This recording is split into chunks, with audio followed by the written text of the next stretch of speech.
It's time.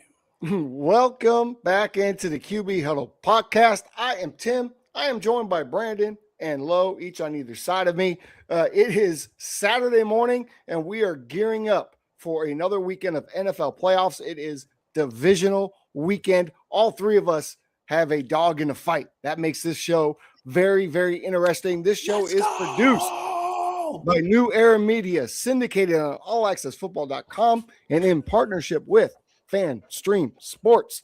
Please be sure to hit that subscribe button so you can get all of our content. We're about to get these divisional playoff games underway later today. Brandon, Lowe, before we get too excited, we're going to talk a little bit about last week, but how excited are you about this weekend? Please.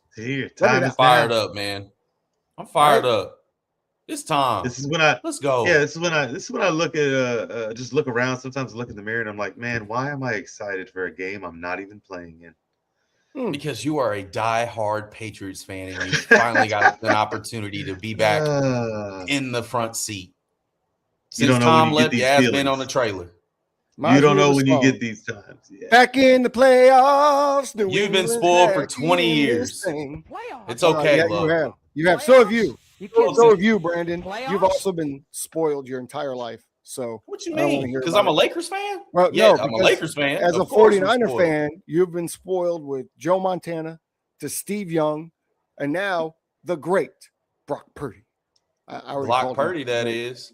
Hey, and you had Jim Harbaugh as your head coach for a while. You've been getting there. You've been blessed. What about your Spurs? Like we talked about. Since 85. Before we get into this, well, up until, listen, the Bears have never, even Jim McMahon wasn't that guy at quarterback. He was fun. He had the little headbands on, and he went against the man, and he was drinking beer, and he was mooning helicopters, and he was having a great time. He was just a dude, but he wasn't the dude. You know what I'm saying? So I love Jim McMahon, but Caleb Williams is that guy. But before we get into that, we have a special guest coming on today too. B. Franks, go ahead and send our special guest. He's blowing up my phone, wondering if he's going to get the invite. So go ahead and send that out. But we're going to talk a little bit about last week. We had some games last week, as we know, that created the games for this week. Each of those games had a game-changing moment. We wanted to talk about this on Tuesday, didn't get to it. We're going to start with you, Brandon. The Rams and the Panthers. Last week, the Rams went into Carolina, got the win as we expected. What was the game-changing moment for you? Because that game was not a blowout by any stretch. Yeah, that game kept going back and forth. I told my buddy we were watching it, like, hey, man, whoever gets the ball is going to win. Whoever gets the ball last is going to win. And Stafford took their souls. Granted, Bryce Young did have an opportunity, man. It's just that's what he does. He's one of the best fourth-quarter comeback players, honestly, of all time as a quarterback. If you look at his record, to me, the game-changing moment was that drive where it was very methodical, but man, he just took their hearts. And throwing a back shoulder to a tight end on the corner of the end zone, that was pretty impressive. As we see here, I mean, that ball is out either high and out. Either he can get it or no one else does, and that is what you want, Parkinson. You hit my parlay that day, sir, under 2.5. I really appreciate you on that for getting that. But, I mean, this is just poise. This is just calm in the pocket, knowing where he's going with the ball. He doesn't immediately stare over to his play side. He just tries to freeze and hold, and now you got an opportunity. Again, that to me, that was a game-changing play that turned it all around because they were going back and forth. Yeah, that is a great good throw. Clip, B. Folks, if you guys don't understand how good that throw is, Jeez Louise, that's a great throw. You can't defend a good pass, man. It's hard. I'm going to take us to Jacksonville. We had quite a game with the Jaguars and the Bills between Josh Allen and the Prince himself. But we also had turnovers by the Jaguars. They continued to give the ball away to Josh Allen and the Bills, and Josh Allen took advantage. Now, he looked like he was out there by himself. It was kind of, as Lowe said, and I'll never forget this quote, Josh Allen and the Temptations.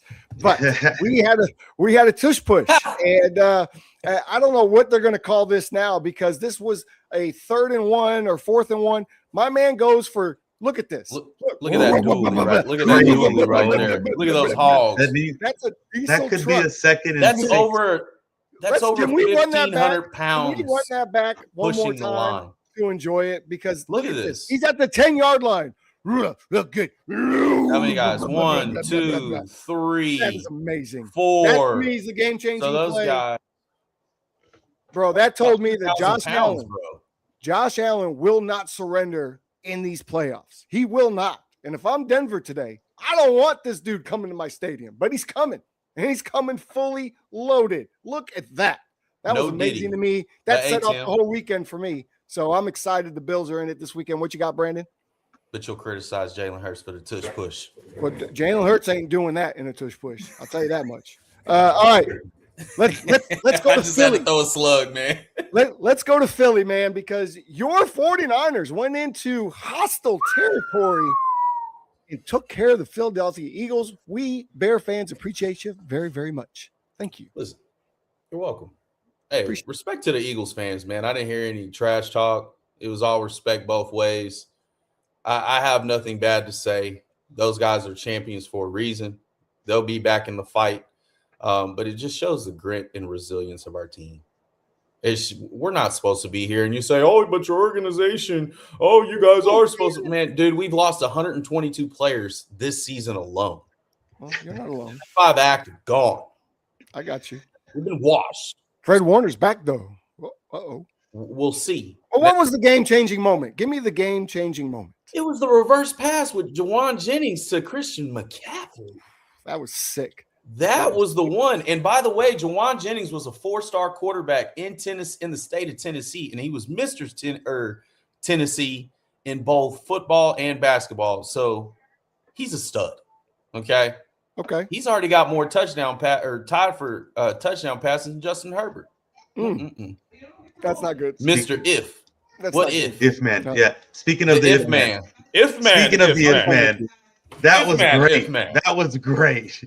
That was great. And if you like that slide in there. Oh, it was awesome. So if you don't know who we're talking about, the Patriots took on the Chargers, okay? And if man was born, and it's the greatest thing ever because he is a superhero. We love this guy. We're a Herbert fans, but it's all ifs now. If I had an offensive line, I mean, the fact that his Chargers came into the game with a bad injured offensive line, sure, but that had to be a game changer. It's a part of it. We sent in the league for the playoffs. The Patriots now have 6 sacks. We've only played 1 game. All of that was against the Chargers. So Chargers came in. Patriots move on. I loved it. Who are they playing? Let's take you to the Texans and Steelers game. All right, we were tuned into this one as Patriots fans. I was locked in. We wanted to see Aaron Rodgers. We kind of covered this for a while, but for me, the sack fumble for a touchdown that kind of was the end. It told us a sad story. For Aaron Rodgers, man. The Steelers, it's not the way I wanted the book to end. Man, I felt bad for him, man. And then he didn't get off the ground. I thought maybe he might be dead for a moment because he just laid there, maybe in reflection of what was to come, which is, ayahuasca and dark caves and fishing. I want to know where he ends up. That D-line is scary. Yes, they are. Did you guys see? Did you guys see the guy that comes to the games dressed like Aaron Rodgers? And yes, and he dapped him up, had a good moment. Yep, that was pretty cool. All right, folks. The Aaron Rodgers is a horrible. We got to take you to Chicago because the Packers played the Bears. But before we do that, we're going to bring in a very special guest. This is a very, very good friend of mine. This individual is a huge part of the reason that the QB Huddle even exists. He helped get us out there to begin with. He helped us frame this show. He was the original producer. Folks, Marcus Watson is here with us to share with us his game-changing play in Chicago. What's up, man? So good to be on this side of the camera. So good to be on this side of the camera for a change. Bear down. Bear down. All right. How you doing, Big Mark? Feeling good. Feeling good. Feeling good. Got around the golf. I got to play later on, so I'm geared up. Ready to play. Hat, my man. Must be nice. See, Mark is in Arizona. For those that don't know, he spent most of his life in Chicago. I'm going to give you a little introduction on Mark. But first, Mark, tell us what was the game-changing play last week? I think we all know kind of what it was, but get into it, my man. It was that 4th and forever for Caleb. Against the Packers when he rolled out left, man, played a little defying gravity. It hit Rome of Doomsday for that first down, saving it. Yeah, here it comes, looking good. Here it is. Look at that. The Iceman, the Miracle Man, like that changed the game. That flipped the game. That's an impossible. That doesn't happen. We don't win. We don't win. So that was it. I mean, they call him the Jump Man now, Iceman. They've got a statue in the middle of the city. Wow, it's exciting. Folks, I want to give you an introduction to Mr. Mark Watson. I met him 30 years ago as I was going to try out for King County Eagles. Well, they were DuPage Eagles at the time. You can see the helmet behind him, the black with the red. I showed up to a field at DuPage College, and the only guy there was Mark Watson, and he's in this nice SUV. He's got Chicago Bear placard on the license plate. He gets out of the car. You can't tell here, but he's 6'5", about solid 230 at that point. Muscles on top of muscles, no neck. Just gets out of the car in a tank top that was screaming, "Help me, help me, help me." That had Chicago Bears over it, Chicago Bears hat, Chicago Bears bandana, Chicago Bears wristband, Chicago Bears shorts, Chicago Bears socks. And instantly I knew I was at the wrong place. Why was I at a Chicago Bears tryout? I'm going to stick around. I might meet some of the Bears. This is pretty cool. Turned out I wasn't at the wrong tryout, although Mark asked me initially, this is not the soccer field. The soccer team plays over there. Because I was in some Umbro shorts. It was some Umbro shorts, yeah. Umbro shorts. And so little white guy, he thought I was a soccer player.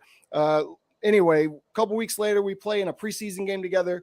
I'm fighting with a guy on the field. I was playing receiver at the time. Mark Watson comes, hits this dude. Dude goes flying into the stands. Mark looks at me. "I got you, Rook." Later that night, we get drunk together, playing Dreamcast, playing drinking games, listening to Garth Brooks, and have been besties ever since. And, of course, I'm in Dallas now. Mark, you are in Arizona. But the one thing I want to ask you about, before we let you go, and I want you to talk about being a Bears fan and what this weekend means to you. I'm watching Chicago from afar. It feels very 85-ish. It does. Compared to 2010. What do you think? Is the city alive? Is this it?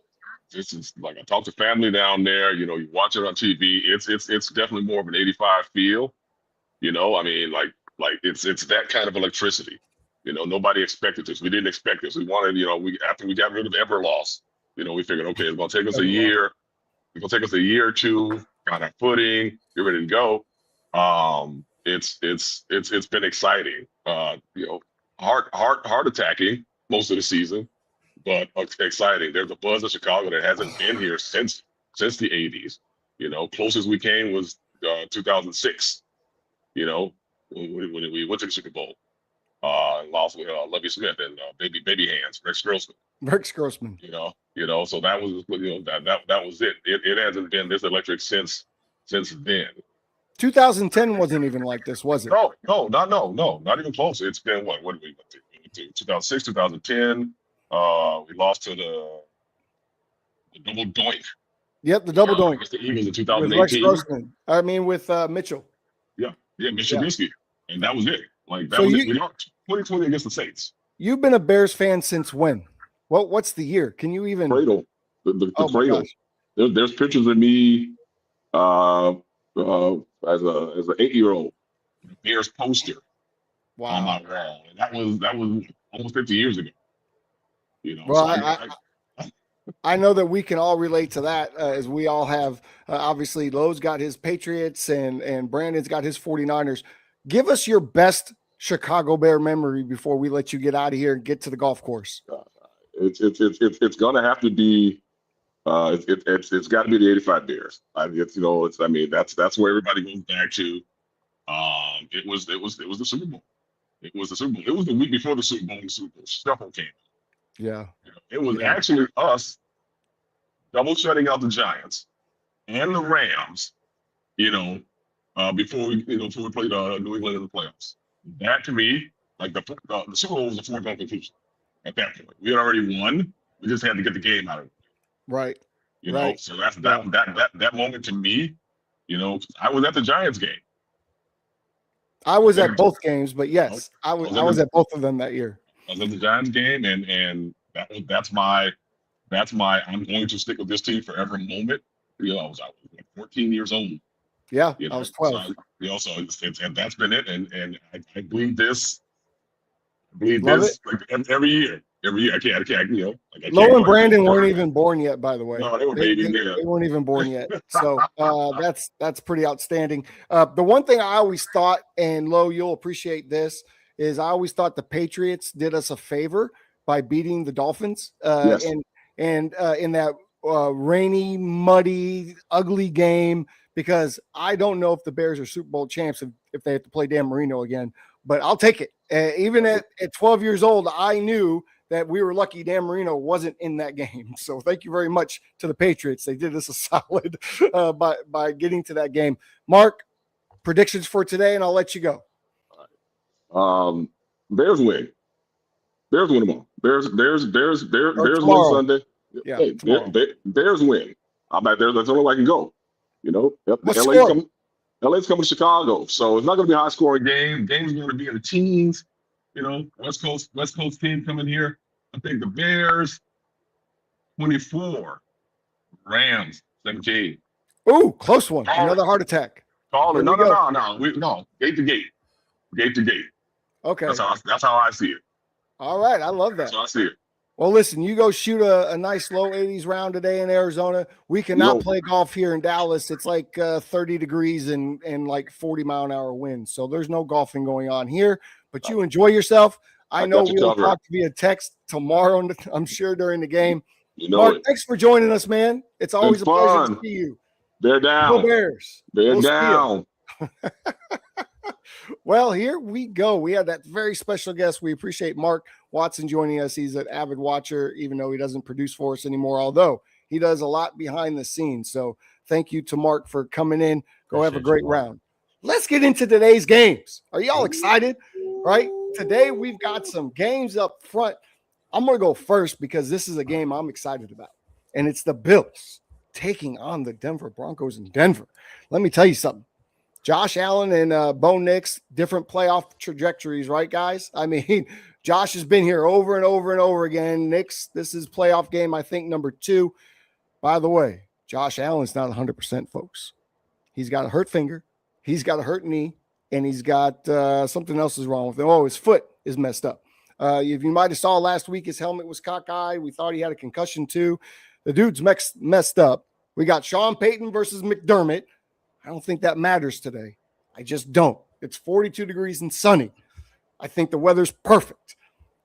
My question to you two is going to be, can Denver disguise enough today to confuse Josh Allen into some interceptions? Because that's what they're so good at, right? They get after the quarterback. They make you slide out. They think you're a man. They go to a zone. Boom, pick. Josh Allen needs to protect the football today. Is it going to be enough? I don't know what's going to happen. I do know what's going to happen. I'm not going to tell you yet. I think this is a great game. I think this is a great matchup. But Josh Allen and them folks have to be able to run the ball, and Denver doesn't like for other teams to run the ball against them. Brandon, what say you about this game? This is a tough one. Yeah, I mean, it is a tough one. You know, salute to the Bills for getting their first playoff road win since 1992. But now you're going into a hostile environment in Denver. Yes, you're used to the elements outside of the altitude. I think the matchup you look for, honestly, isn't Josh Allen. It's the front seven versus the run game with James Cook. And how can they establish that run? We all know that the Broncos are top in sacks, top in picks. They got one of the best secondaries in the league. If they stop the run, it's going to force Josh to throw more than 35 times. And yes, he can do it, but they love takeaways, right? So you really got to look out for that. How does the run game affect this entire game? Because I think if they can get the run game going and they can get ahead a little bit, I think it's going to be hard for Denver to press. They're going to be pressing a little too much with Bo Nix. This is his second playoff game in which he played Josh Allen last year in Buffalo, and they got the doors blown off of him. So I think it's, for me right now, I still have the Bills. I got the Bills by a field goal here.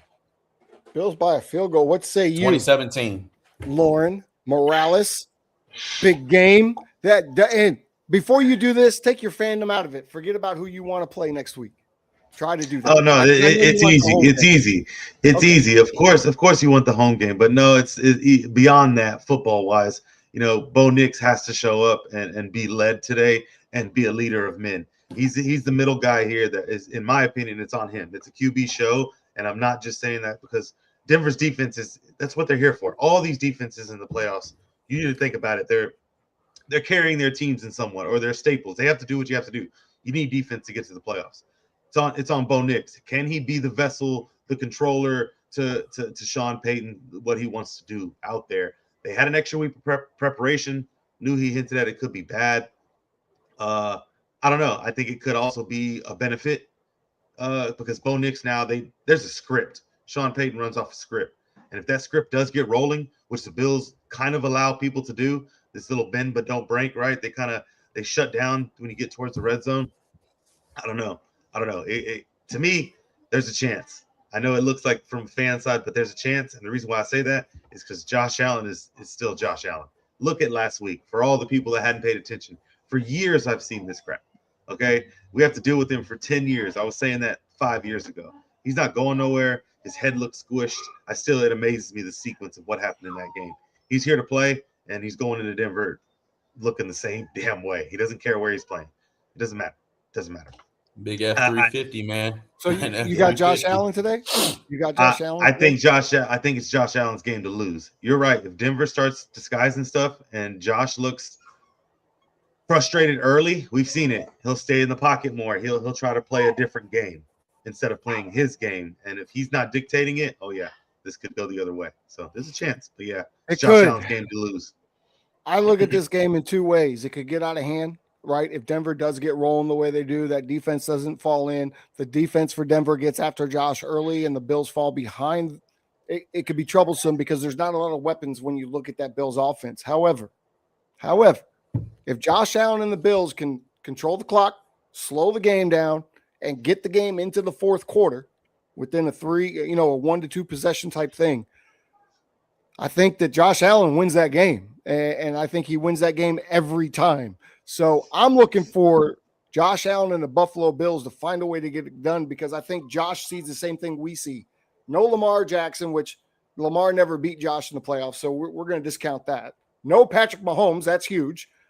No Joe Burrow, both have beaten Josh Allen to get to a Super Bowl. So to me, the two speed bumps out of the way, Josh Allen and the Bills get it done today, 27-24 in the last fourth quarter. Speed bumps. Fourth quarter comeback by Josh Allen. That's going to lead us into the 49ers and the Seahawks. Brandon, I'll let you go first because you are the expert on this game, I assume. You should know. Break it down for us. Well, I will say this is a divisional game, so it can go either way, right? Sam Darnold has been ruled with an oblique injury, and he hasn't thrown since Thursday. That could be a problem. However, I think he'll be fine. First game in Seattle with Brock, he had an oblique injury and he won. In fact, Brock has never lost in Seattle. In fact, Kyle Shanahan hasn't lost a divisional game since he's taken over as a 49er head coach. I really like our chances, but right now, he's never lost a divisional playoff game. Correct. Okay. He's never lost a divisional playoff game. It's a 40-degree night. We understand. It's Seattle. It's going to be rowdy. Like, they haven't had a playoff game in a very long time at home. So now they're just going to find a way to try to execute. I think if we can stop Chabonnet, what's his name? The running back. There's two running backs for Seattle. Charbonnet. If we can stop him, he is a red zone nightmare. Yeah. I've noticed that with him. Short yardage He finds the end zone, right? So I feel since we got Trent Williams back, Ricky Purcell is supposed to be back. He's really going to help as far as try to balance out this offense. I think we win it. We pull away. We have Sam Darnold seeing ghosts. We've been waiting on Sam to be Sam. And Sam was Sam in a divisional game last year. And so we're hoping that stigma's still the same, although as a former SC quarterback and fan, I root for him to do good, just not this day. We gotta get it, just not this day. Okay. So I think the Niners are gonna pull it out, and I think they get by 7. Right now, I think the spread line is 7.5. I think they cover that for sure. Wow. So. All right. Well, we got a little bet line in there too. Lo, this game doesn't matter to you at all in any way, shape, or form, unless you get to the big game in one of these two also. But what do you got today, man? How you looking at this game? How you breaking this thing down? I've been wanting to see it. That's just kind of, I wanted the rematch. It sucks that Darnold's hurt. That's the main thing that I take away. It does suck. I don't want to hear an excuse, but then I'm like over here convincing myself it's mind games. They're just messing with them. He's gonna play. Like, of course, it comes out and they blow it up, and he might have a little, but it's the NFL. Like, where'd this come from? Was it lingering? Like, who knows? I hope he plays, and if he does play, then it's not an excuse. If he goes out there and steps on the field, I don't want an excuse if you're bad play, because you're definitely going to capitalize if you lose or if you win. Oh, and I was hurt. I don't want to hear nothing. But you said it. They got a two-headed monster back there running the ball. K9, Charbonnet, they're both. They got to stop. They're going to run the ball. Yeah. So, but the 49ers feeling good. It's crazy to me too. But they do. The players look confident. The coach looks confident. They've accepted their fate of, we don't know. Any play we could lose anybody. They're playing well. This is when they're going to stick together. I don't know. The 49ers to me in this one have the edge, which is crazy because they just lost. We're a good road team for sure, especially in the playoffs. Got the edge. Yeah, I look at these two teams as a whole from historical franchise. I trust the 49ers over the Seahawks. The Seahawks probably a little bit surprised to be here, right? Even though Sam Darnold coming from Minnesota, this is a team that was decimated last year, right? They didn't do anything. And so all of a sudden to be in the position that they're in, number one seed, that's great for them. Darnold's not healthy. And they said he is going to play today, but look for some Drew Lock because as you guys know, you're trying to rotate and throw and put everything into that with an oblique. That's going to hurt throughout the night, right? And it's going to get chillier. And that 40 degrees in Seattle is not like 40 degrees here in Texas. It's very crisp. It's very cold. It kind of runs, like that wind kind of goes right through your body. Yeah, exactly. The 12th man is there. Are they the same 12th man as they were when, that you had the Legion of Doom? I don't think so. I don't feel like they've been the same ever since. So the 49ers going up there, not a big deal. They won there already this year. To me, the key to tonight is Brock and McCaffrey, right? McCaffrey has to control the ball and control the tempo with his legs. And then Brock just has to make those third down throws, keep the 49ers on the field like he usually does. If he does that, I feel like the 49ers can eliminate the run game by their offense, right? And making Seattle catch up. If not, that run defense for the 49ers looks extremely suspect. But I will give the edge this night because it's the playoffs. And because I feel like the 49ers have the better quarterback, I feel like they have the better running back, and I feel like they have the better coach in this situation. 24-17, I have the 49ers pulling it out tonight. So that is my prediction. Now we're going to go to the AFC game tomorrow. It's the first game of the day. The Patriots take on the Texans. Low, break it down for us as the Patriot aficionado on this podcast. We can't hear you. We can't hear you.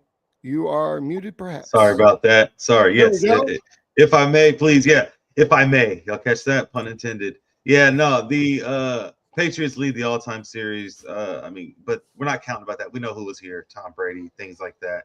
The Texans have the number one defense. Let's not talk about not talk about the elephant in the room.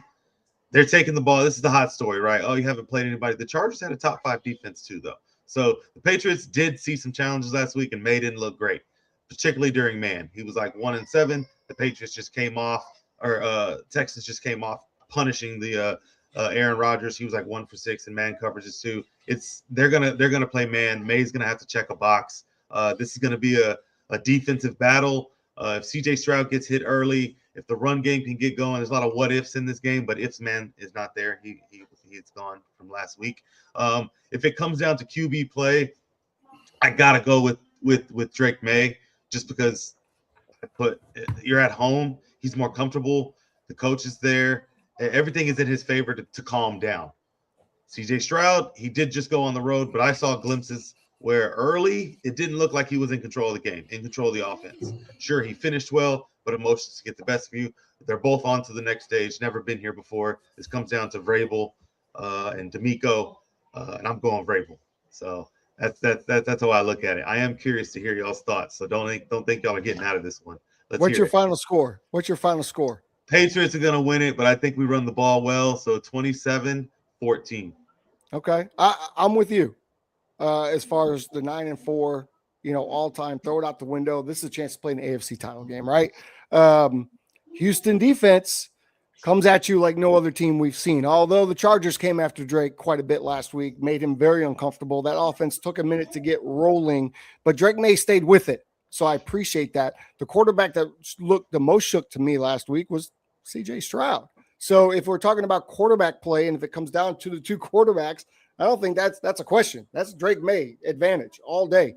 If it snows a little bit, which it might, advantage Drake May and the Patriots. By the way, we saw the Patriots can get after the quarterback too. And we saw what happens to CJ Stroud when you get after him. He shrinks just like any other Ohio State quarterback. Go Blue. He shrinks.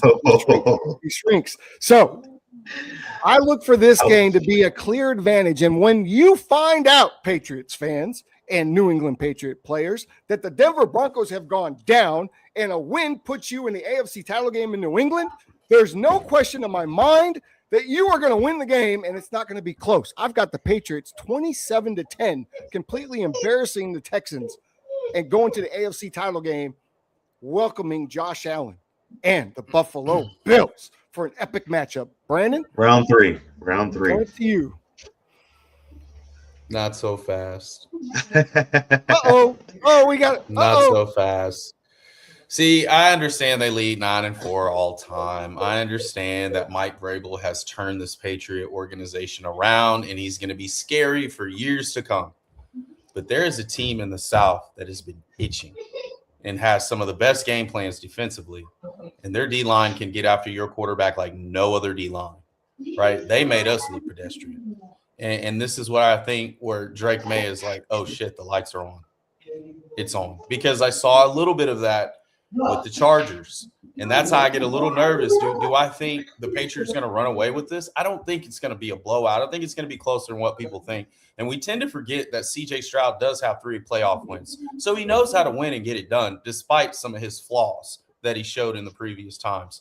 I think Drake May and this Houston defense, that is a matchup that I'm just yearning for. Because if the kid pulls this off, holy, he's for real. Another box to check. The box that'll check for 10 years prior, right? So I still don't think they'll get it done, though. I think the Texans are on a heater at 9 wins straight. I think that they're going to find a way, hopefully, to stop this run game and that great run game the Patriots have.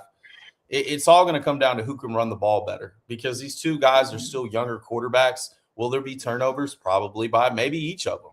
But it's how do you manage that run game? And I personally think that the Houston Texans walk out with a game-winning field goal, 23-20. Oh, my goodness. Ouch. And they go back to Houston to take on Mr. Josh Allen, who never performs well in Houston. Historically. I'm going to tell you guys, and I'm going to invite you. Don't shoot me low. If you want to. If that happens, what Brandon, if that happens, what you just said, and the Bears for some reason don't win this weekend, I want to go to Houston and watch Josh Allen play for an opportunity to go to the Super Bowl. That's what I want to do. Pretty awesome. 4-hour drive. Who's going to get the hood movie trip. horns? That's the question. Someone's getting them. Are the horns going to come on tonight? Somebody's horns are coming on tonight. Somebody's horns are coming on. You don't know what that sounds like. Cue them horns. We don't have any horns. Okay. No horns? The next thing, the last game of the weekend, the nightcap, the cherry on top of the wheel is going to be. See, I heard them already. Y'all, we're from different places. I didn't heard them. See, I knew it. I knew it was there. See, why does the music come on when I start talking about the Bears? Turn that music on. I don't know. I might need to get out of here. I'm out of here. I might need to dip. I don't stick around for stuff like this. Yeah, no. Caleb! Ricky!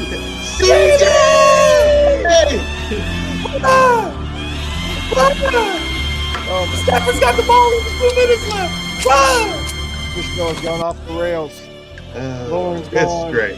That was great. Okay. Yep. CJ We're going heard to him. Chicago tomorrow night for the coldest game of the weekend, the nightcap, the cherry on top. I want to go last. Lo, I'll let you go first because, once again, this is a game that you do not care about in any way, shape, or form, I imagine. But go ahead. Break this game down for us. We're talking Rams and we're talking Rams, right? We're talking Rams, Chicago, yeah. And you're right. I really don't have a dog in this fight. I enjoy good football, and I don't know what I want. Do I want Stafford to get sent home? Do I want Caleb to continue this Disney story that he's got going with the Bears right now? I don't know.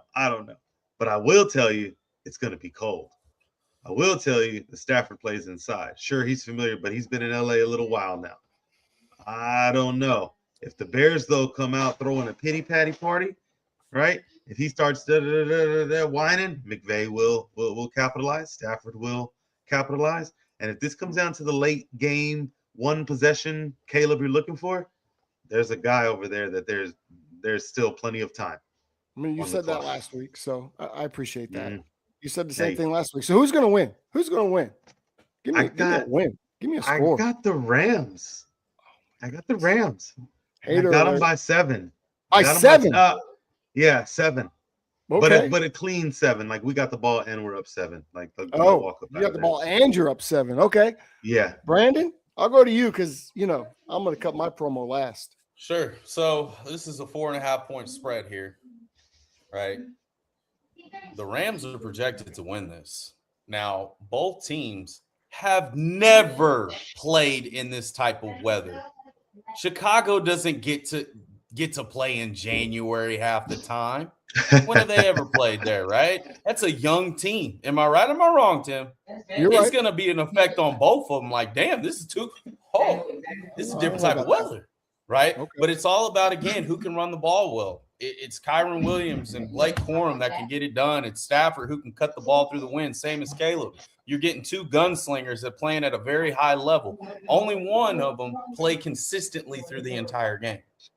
So who can play consistent enough in this weather? Now, we do know Stafford doesn't have a great record when it's under 30 degrees. He wasn't very It goes back to his days in Detroit.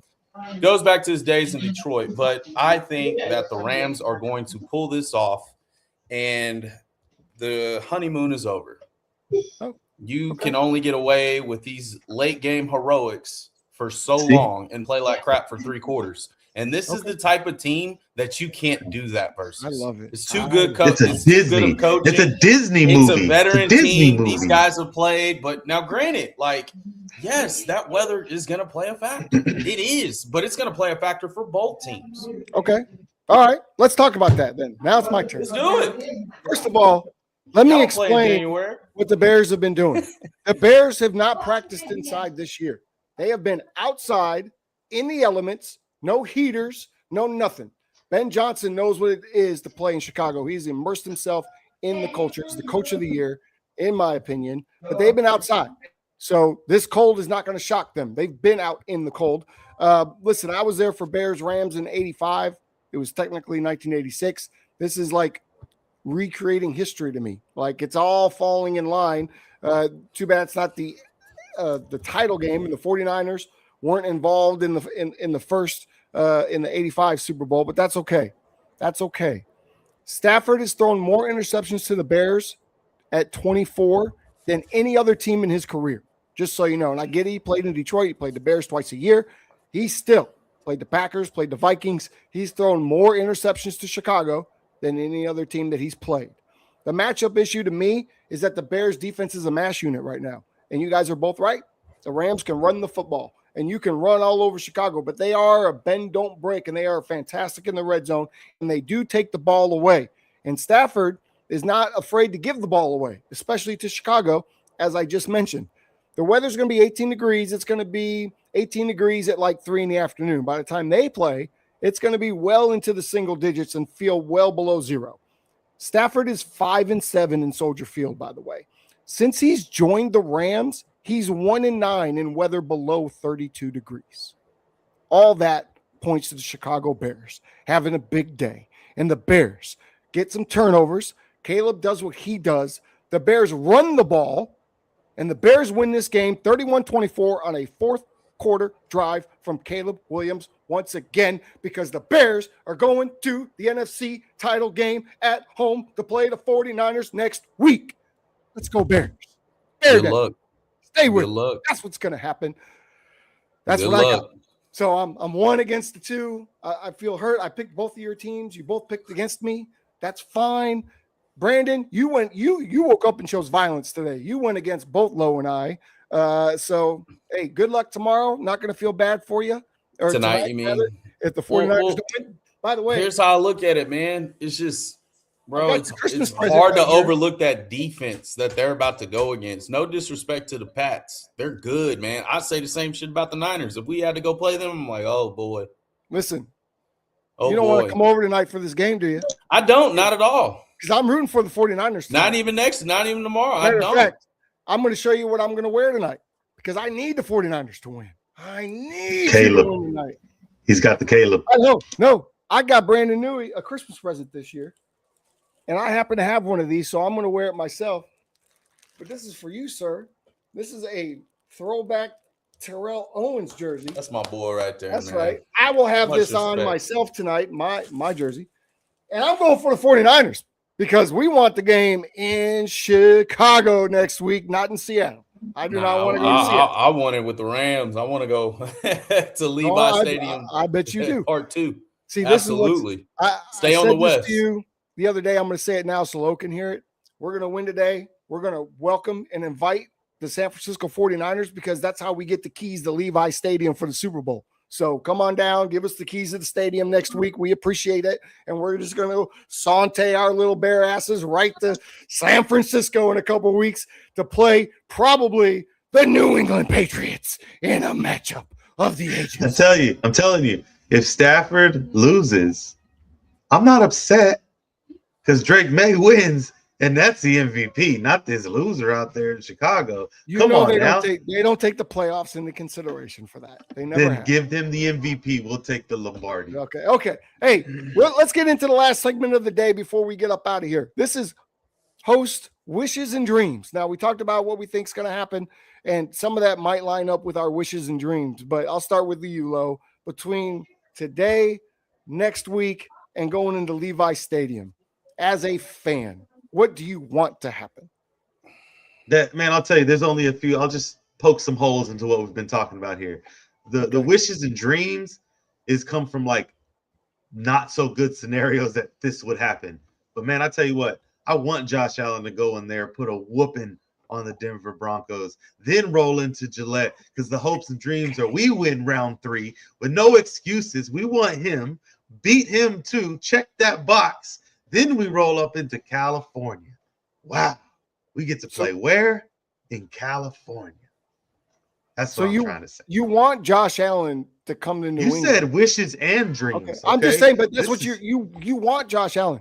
I have a song. I don't want the excuse. I don't want the excuse. There's a song that comes to mind, and it goes something like this. Be careful what you wish for because you just might get it. And when you get it, you may not know what to do with it. That was clip that right there. That's right. That's a clip. Go ahead, B. Host wishes and dreams, man.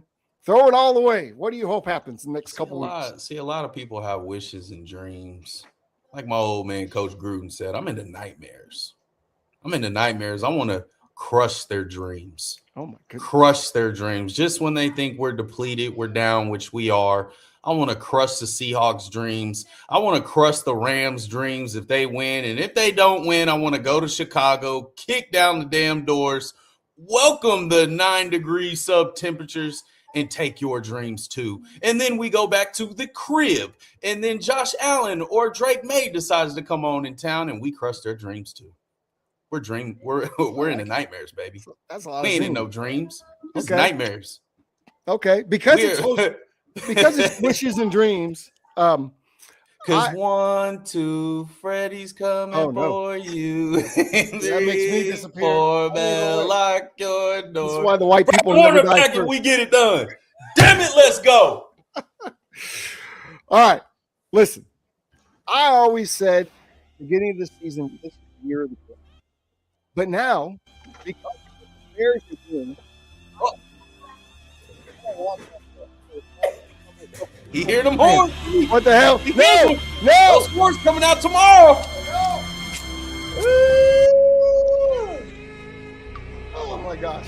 I want Josh Allen in the Super Bowl.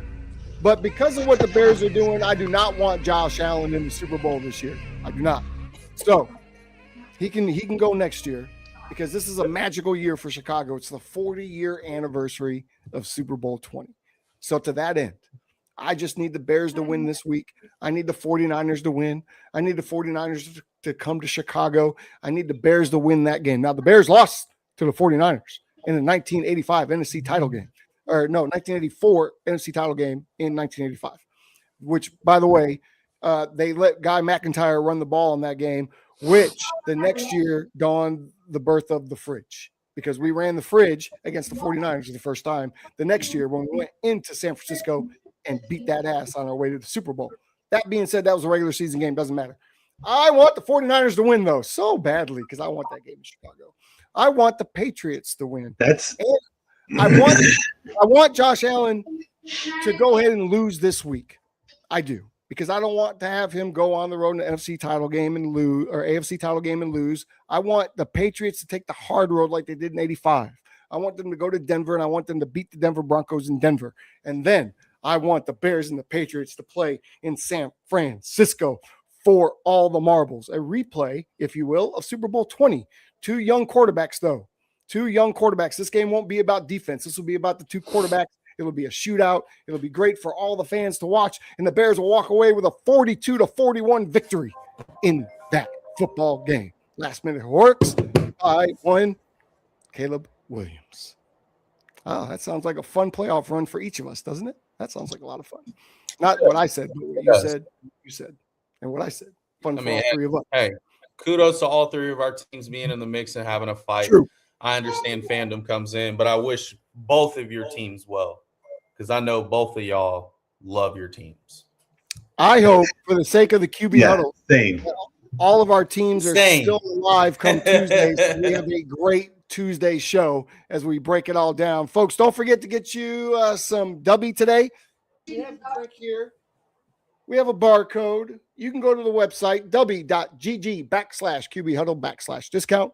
Get you a 10% discount. Look at all those wonderful flavors. It is jitterless, I promise, but you're going to need some energy to stay up for all four of these playoff games. But it's only 4 games. And here we go. Any last words from either of you, Lauren, Brandon, as we dive into divisional playoff weekend where, funny enough, there's only one actually true divisional teams playing each other, but I digress. Any last words? Hey, we made it here.